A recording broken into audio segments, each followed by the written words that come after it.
Sa Dagupan City, arestado sa entrapment operation ang 7 katao na nagbebenta raw ng lupa gamit ang pekeng titulo. May ulat si Claire Lacanilaw.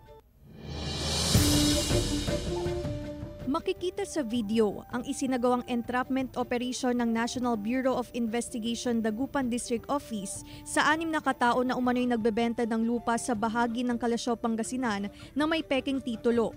Matapos maiabot ang 200,000 pesos na marked money, agad lumapit ang otoridad para arestuhin ang mga sospek.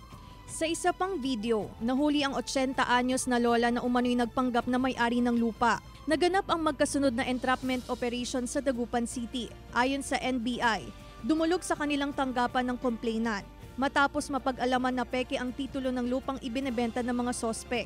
Nag-verify siya sa lupa, doon niya nalaman na yung lupa na bininta sa kanya is iba sa technical specification na nakalagay sa titulo na nakalagay doon. Itinanggi ng ilang mga sospek ang paratang. Nadamay lang daw sila sa kaso. Maging ang 80 anyos na lola na nagpanggap na may-ari ng ibinebentang lupa.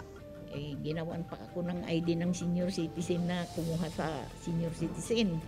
Ngayon sabi ko ay baka masama yan na ayaw ko talaga, pinilit ako, ginamit lang ako. Hindi ko alam, biglang kasing ko transaction nila kaya hindi naman ako kausap din Yung 3 suspect, sila yung nakakaalam na yung lot na yon, parang yung may-ari hindi niya inaasikaso for the past few years. So thinking na it is abandoned or hindi na siguro kailangan ng real na may-ari, na pag-isipan nilang ibenta. Naharap sa kasong estafa at falsification of public documents ang mga sospek.